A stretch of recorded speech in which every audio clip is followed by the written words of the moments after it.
Hello students, good morning. Welcome to Yadu classes. आज के इस वीडियो में मैं आप लोगों को क्लास 9 का चैप्टर 3 एक्सप्लेन करने वाली हूँ। चैप्टर 3 का एक्सरसाइज 3.2 और उसके पहले के कुछ कंसेप्ट में समझाने वाली हूँ। सबसे पहले आपका दिया गया है इस बुक में ब्रह्मगुप्तास रूल्स फॉर ज़ीरो। ये आपका पहला रूल है, when zero is added to a number the number remain unchanged. मतलब किसी भी नंबर में, मान लीजिए आपका नंबर 2 है, यदि मैं उसमें ज़ीरो ऐड करती हूँ तो वो नंबर 2 ही रहेगा। यदि वो नंबर 10 है, 10 में ज़ीरो ऐड करती हूँ तो वो नंबर 10 ही रहेगा। तो मतलब किसी भी नंबर में, मान लीजिए एक नंबर है, इसमें मैं ज़ीरो ऐड करती हूँ तो मेरे को आंसर में क्या मिलेगा? ए ही मिलेगा। ठीक है, यही आपका पहला रूल है। सेकेंड रूल आपका देखिए, when zero is subtracted from a number the number remain unchanged. मतलब यदि किसी नंबर में से, मान लीजिए 2 है, इसमें से मैं ज़ीरो मतलब कुछ नहीं माइनस करती हूँ तो मेरे को आंसर में 2 ही मिलेगा। कोई नंबर आपका 4 है, यदि इसमें से मैं 0 माइनस करती हूँ तो मेरा आंसर कितना हो जाएगा? 4। तो जो जनरल फॉर्म है वो आपका ए, कोई नंबर है, इसमें से 0 माइनस किए, मतलब आपका आंसर क्या हो जाएगा? ए ही रहेगा। ठीक है, ये आपका सेकेंड रूल है। ये आपका थर्ड रूल है, when any number is multiplied by zero the result is zero. जैसे कोई नंबर है, मान लीजिए 2 है, 2 में मैं 0 का मल्टीप्लाई की तो मुझे क्या मिलेगा? 0 मिलेगा। 4 ले लीजिए, इसमें 0 का मल्टीप्लाई किए तो भी 0 मिलेगा। 9 ले लीजिए, 9 इंटू 0 कितना हो जाता है? 0। ये तो सबको पता ही है। जनरल फॉर्म में लिख सकते हैं a into 0 is equal to 0। मतलब किसी भी नंबर में यदि मैं 0 का मल्टीप्लिकेशन कर रही हूँ तो मुझे आंसर क्या मिलेगा? 0। तो ये 3 रूल जो ब्रह्मगुप्ता ने दिए थे 0 के लिए, वो मैंने आपको यहाँ पे समझाया है। इस बुक में आपको और कुछ कुछ टर्म्स दिए गए हैं, वो मैं एक्सप्लेन कर देती हूँ। सबसे पहले आपको दिया गया फॉर्च्यून। फॉर्च्यून का मतलब होता है धन, और इसको हम लोग किससे रिप्रेजेंट करते हैं? एक पॉजिटिव वैल्यू से रिप्रेजेंट करते हैं। जो पॉजिटिव नंबर्स होते हैं वो आपको फॉर्च्यून बताते हैं, और यही फॉर्च्यून आपका वेल्थ भी हो सकता है, या उसको हम लोग एसेट्स भी कहते हैं। ठीक है, ये पहला चीज़ दिया गया। सेकंड आपको दिया गया है डेब्ट। डेब्ट का मतलब होता है ऋण। ये जो नेगेटिव वैल्यूज़ होते हैं या नेगेटिव नंबर्स होते हैं वो आपका ऋण या डेब्ट को रिप्रेजेंट करते हैं। ठीक, फिर आपको एक चीज़ और बताया गया कि जो ये नंबर लाइन होता है, 0 इस तरफ में पॉजिटिव वैल्यूज़ होती हैं, इधर में नेगेटिव वैल्यूज़ होती हैं। इन पूरे का कॉम्बिनेशन है, मतलब आपका नेगेटिव वैल्यूज़, 0 और पॉजिटिव वैल्यूज़, ये मिलके क्या कहलाते हैं? इंटीजर्स कहलाते हैं। ठीक है, इंटीजर्स में क्या क्या था? पॉजिटिव वैल्यू, 0 और नेगेटिव वैल्यू। जैसे आपका यहाँ पे 1 है, 2 है, 3 है, 4 है, 5 है, इधर में -1, -2, -3, -4, -5। तो ये नेगेटिव वैल्यूज़, 0 और ये पॉजिटिव वैल्यूज़, ये मिलके क्या बनाते हैं? इंटीजर्स बनाते हैं। इसमें जो आपका ये पॉजिटिव पार्ट है ये आपका ये धन रिप्रेजेंट करता है, धन या फॉर्च्यून रिप्रेजेंट करता है, और नेगेटिव पार्ट जो है आपका ये डेब्ट को रिप्रेजेंट करते हैं। ठीक है, ये समझ में आ गया यहाँ तक। अब इंटीजर्स का कुछ अरिथमेटिक भी दिया गया है, वो भी मैं आप लोगों को एक्सप्लेन कर देती हूँ। इसमें सबसे पहले आपको दिया गया है कि अ Fortune plus a Fortune is a Fortune. इसका मतलब ये हुआ कि यदि आपके पास में संपत्ति है, उसमें आपने और संपत्ति जोड़ ली तो आपकी संपत्ति बढ़ गई। एग्जाम्पल ले सकते हैं, जैसे कि आपको मान लीजिए दिया गया 2, आपके पास 2 रुपीज़ है, किसी ने आपको 5 रुपीज़ दे दिया तो आपके पास कितना हो गया? 7 रुपीज़ हो गई। मतलब प्लस और प्लस में प्लस जोड़ेंगे तो हमारा आंसर प्लस ही आएगा। पॉजिटिव प्लस पॉजिटिव क्या हो जाता है? पॉजिटिव हो जाता है। मतलब fortune plus fortune is equal to fortune, ये हो गया आपका। सेकेंड में दिया गया आपको अ डेब्ट प्लस अ डेब्ट इज डेब्ट, मतलब उधार। यदि आपके पास में, आपने किसी से 2 रुपये उधार लिया, ठीक, किसी बच्चे से आपने 2 रुपये उधार लिया, उसके पास आप जाकर के बोल रहे हैं कि मुझे 10 रुपये और दे दो उधार में, तो आपका उधार टोटल कितना हो गया? 12। मतलब एक डेब्ट था, दूसरा भी डेब्ट है, दोनों को आपने ऐड कर दिया तो आपका डेब्ट कितना हो गया? 12 रुपये का डेब्ट हो गया। ठीक है, इसका मतलब यदि आप किसी से उधार ले रहे हो, उसके बाद आप और उधार ले रहे हो, तो आपका उधार जो है वो बढ़ता चला जाएगा। इसीलिए अ डेब्ट प्लस अ डेब्ट इज डेब्ट। ठीक है, थर्ड दिया गया है अ फॉर्च्यून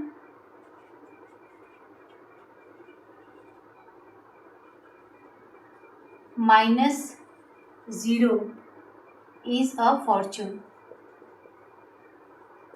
मतलब आपके पास संपत्ति है और आपने किसी को कुछ भी नहीं दिया है तो आपके पास वो संपत्ति उतनी ही बनी रहेगी। एंड अ डेब्ट -0 इज अ डेब्ट। मतलब आपके पास में उधार है, मान लीजिए आपने किसी बच्चे से 100 रुपये उधार लिया है और आपने उसको कुछ भी नहीं वापस किया है तो आपके पास 100 रुपये का ही उधार रहेगा। इसीलिए फॉर्च्यून -0 इज फॉर्च्यून एंड डेब्ट -0 इज डेब्ट। जैसे आपके पास में एक 5 रुपीज़ है, आपने कुछ भी नहीं दिया किसी को तो भी ये आपके पास 5 ही रहेगा। यदि आपके पास में -3 है, डेब्ट है 3 रुपये का और आपने किसी को कुछ भी नहीं चुकाया तो आपके पास वो 3 रुपीज़ का उधार जो है वो रहेगा ही रहेगा। ठीक है। फोर्थ में है आपका द प्रोडक्ट ऑफ ए डेब्ट एंड फॉर्च्यून इज डेब्ट। प्रोडक्ट ऑफ डेब्ट एंड फॉर्च्यून इज अ डेब्ट। ये कैसे समझेंगे? मान लीजिए आपने 2 रुपया किसी से उधार लिया, ठीक है। क्योंकि मैं डेब्ट को नेगेटिव साइन से रिप्रेजेंट कर रही हूँ इसलिए यहाँ पे मैं -2 लिख रही हूँ। उसके बाद फिर आपने उसको और 2 रुपये उधार ले लिया, फिर आपने और 2 रुपये उधार ले लिया, मतलब आपने 2 रुपये का उधारी 3 बार लिया, ठीक है ना। तो -2 डेब्ट हो गया आपका। कितने टाइम्स लिया है आपने? 3 टाइम्स लिया है। 3 आपका पॉजिटिव वैल्यू है तो आपका कितना हो जाएगा? देखिए -6 रुपीज़ का उधार हो गया, ठीक है ना। मतलब प्रोडक्ट ऑफ डेब्ट एंड फॉर्च्यून, तो ये आपका डेब्ट है और ये आपने पॉजिटिव वैल्यू मतलब फॉर्च्यून है उससे आपने मल्टीप्लाई किया तो आपका आंसर कितना हो गया? -6। मतलब 2 रुपये 2 रुपये 2 रुपये आपने 3 टाइम उधार लिया तो आपको टोटल 6 रुपीज़ का उधार हो गया। उसी प्रकार से आप देखिए आपने 100 रुपीज़ किसी से लिया है और फिर आपने उससे 100 रुपीज़ और ले लिया है, ठीक। फिर आपने 100 रुपीज़ और ले लिया है, फिर आपने 100 रुपीज़ और ले लिया है, तो टोटल आपके पास उधार कितना हो गया? 100 + 100 + 100 + 100 कितना हो गया? 400। मतलब आपका टोटल उधार कितना हो गया? 400 रुपीज़ का उधार हो गया। तो आप उसको कैसे ले सकते हैं? -100 × 4 टाइम्स, ये आपका हो जाएगा -400, ठीक है। इतना रुपीज़ आपका जो था उधार बढ़ गया, ठीक है। द प्रोडक्ट ऑफ 2 डेब्ट इज फॉर्च्यून। इसको एक्सप्लेन करने के लिए मान लीजिए आपके पास में 3 रुपीज़ का 4 डेब्ट है, मतलब 3 रुपीज़ का डेब्ट लिया है आपने 4 टाइम्स, तो आपका टोटल डेब्ट कितना हो गया? 12 रुपीज़, ठीक है। अभी ये जो आपका 3 रुपीज़ का जो डेब्ट था वो किसी ने रिमूव कर दिया 4 टाइम्स, ठीक है ना। डेब्ट को रिमूव कर दिया, इसका मतलब कि डेब्ट आपका हट गया। तो ये कितना हो गया? देखिए यदि वो डेब्ट को 4 टाइम रिमूव कर दे रहा है तो उसका मतलब आपको कोई भी अमाउंट पे करने की ज़रूरत नहीं है, तो आप 3 4 जा 12 टाइम्स रिचर हो गए, ठीक है। क्लियर हो गया? तो इसलिए प्रोडक्ट ऑफ 2 डेब्ट जो होता है वो आपका क्या कहलाता है? फॉर्च्यून। मतलब आपको जो 12 रुपये का जो उधार चुकाना था वो किसी ने चुका दिया है तो आप 12 रुपीज़ रिचर हो गए, आपको यह पेमेंट करने की ज़रूरत नहीं है। इसीलिए द प्रोडक्ट ऑफ 2 डेब्ट इज अ फॉर्च्यून, ठीक है। क्लियर हो गया यहाँ तक?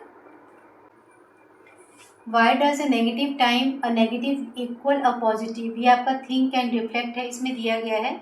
ये भी लिखा गया है कि यदि एक नेगेटिव नंबर है वो आपका डेब्ट रिप्रेजेंट करता है तो उस नेगेटिव नंबर को यदि हम नेगेटिव नंबर से मल्टीप्लाई कर रहे हैं तो वो क्या कहलाता है? रिमूवल ऑफ दैट डेब्ट। मतलब जैसे कि मान लीजिए आपके पास में 3 रुपीज़ का आपने डेब्ट लिया, ठीक है। आपका डेब्ट कितना है? 3 रुपीज़ है, तो उसको मैं -3 से रिप्रेजेंट करूँगी। यदि आपने इस डेब्ट को 4 टाइम्स लिया है मान लीजिए तो -3 × 4 करूँगी तो कितना हो जाएगा आपका? -12। मतलब 3 रुपीज़ का डेब्ट है, आपने 4 बार लिया है तो आपके पास में टोटल 12 रुपये का डेब्ट हो गया।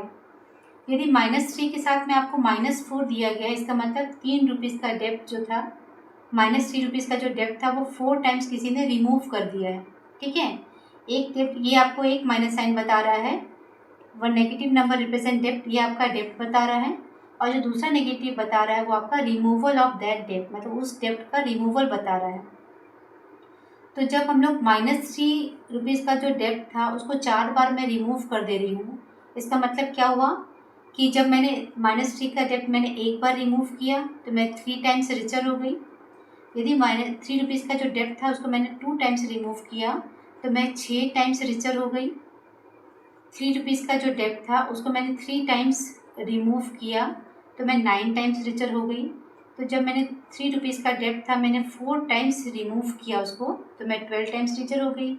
इसीलिए depth into depth is equal to fortune है। जो अरिथमेटिक था हमारा इंटीजर्स का उसमें जो -3 इंटू -4 इज इक्वल टू 12, मतलब -3 रुपीज़ का डेप्ट मैंने 4 टाइम्स रिमूव किया तो मैं 12 टाइम्स रिचर हो गई, या 12 रुपीज़ मेरा ज़्यादा हो गया, या 12 रुपीज़ से मैं रिचर हो गई। ये हम लोग इसको समझ सकते हैं।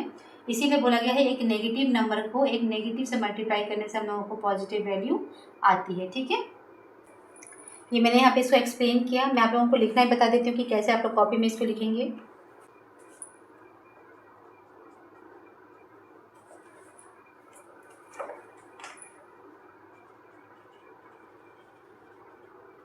A negative number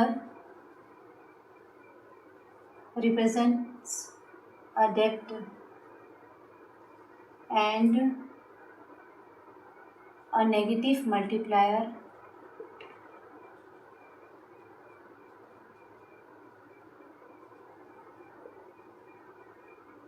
represents the removal of that debt। ठीक है, ये आपको गिवन ही है यहाँ पे। Example, suppose you have 4 debt of ₹3 each, so your debt is equal to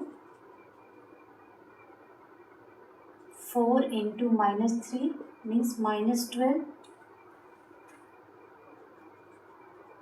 If someone removes all these debt, then you are no longer in debt। यदि किसी ने आपका ये पूरा जो डेप्ट है उसने रिमूव कर दिया किसी ने, तो आप फर्दर और डेप्ट में तो नहीं रहेंगे। इसका मतलब it mean that is your wealth increases.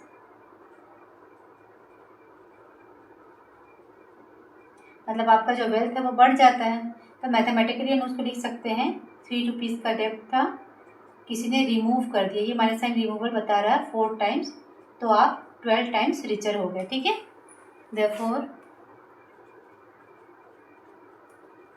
Removing dept means increasing wealth. So negative times a negative equal a positive.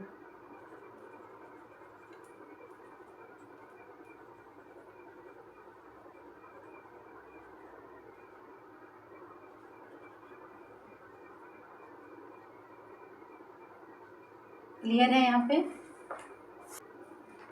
ये आपका एक्सरसाइज 3.2 का पहला क्वेश्चन है। The temperature in the high altitude desert of Ladakh is recorded as 4 degree Celsius at Noon.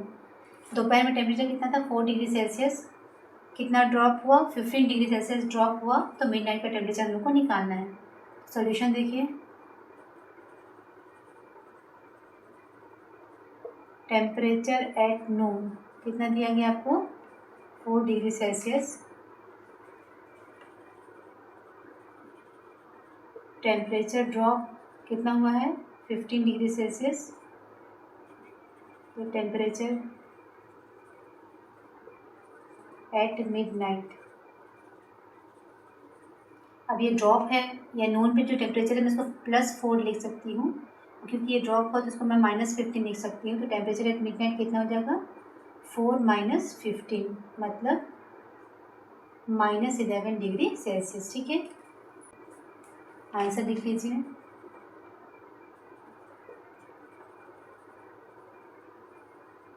The temperature at midnight is -11 degree Celsius. ठीक है, ये आपका question number 2 है। देखिए, a spice trader takes a loan of ₹850। Loan कितना लिया गया है? Loan of ₹850। इसको मैं माइनस साइन से रिप्रेजेंट करूंगी। नेक्स्ट डे ही incurs a profit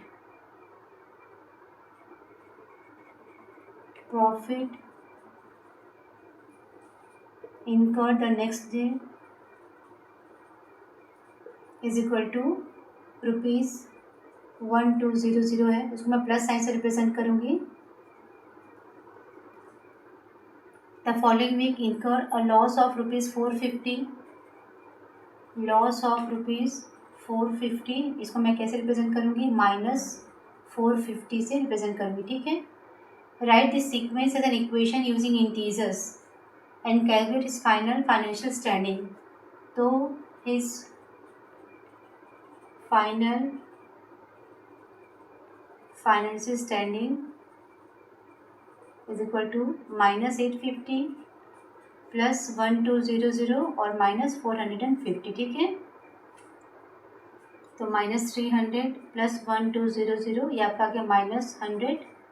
means he is in डेब्ट ऑफ ₹100। यही है आपका आंसर कि उसके ऊपर में अभी भी 100 रुपये का उधार जो है बाकी है। ठीक है। क्लियर हो गया यहाँ पे? जो लोन था, क्योंकि लोन लिया था, ये आपका डेब्ट ही है, इसलिए मैंने नेगेटिव साइन से रिप्रेजेंट किया है। प्रॉफिट था, जो आपका यहाँ पे फॉर्च्यून दिया ही है, मैंने प्लस साइन से रिप्रेजेंट किया। लॉस था, नेगेटिव साइन से रिप्रेजेंट किया। तो फाइनल स्टैंडिंग क्या हो गया? जो लॉस हुआ है उनका सम और जो प्रॉफिट हुआ उनके सम से अपन सब्ट्रैक्ट कर दी, तो हमारा आंसर आ गया -100 रुपीज़। ये जो -100 रुपीज़ है, माइनस साइन ये बता रहा है कि उसके ऊपर में अभी भी डेब्ट है। ठीक है। आपका अगला क्वेश्चन देखिए क्या दिया गया है। क्वेश्चन नंबर 3 में कैलकुलेट यूजिंग ब्रह्मगुप्ता लॉ। ठीक है, ब्रह्मगुप्ता के लॉ से इसको कैलकुलेट करना है। सबसे पहले आपको दिया गया -12 × 5। ठीक है। तो -12 आपका डेब्ट बता रहा है, उसको फॉर्च्यून से मल्टीप्लाई करना। आपको पता है डेब्ट into Fortune is equal to डेब्ट होता है। ये आपका ब्रह्मगुप्ता का लॉ है। तो -12 × 5 इज इक्वल टू कितना हो जाएगा? -60। मतलब यदि आपने 12 रुपीज़ का डेब्ट लिया है 5 टाइम्स, तो आपका टोटल डेब्ट कितना हो गया? 60 रुपीज़ का। मतलब प्रोडक्ट ऑफ डेब्ट एंड फॉर्च्यून इज डेब्ट।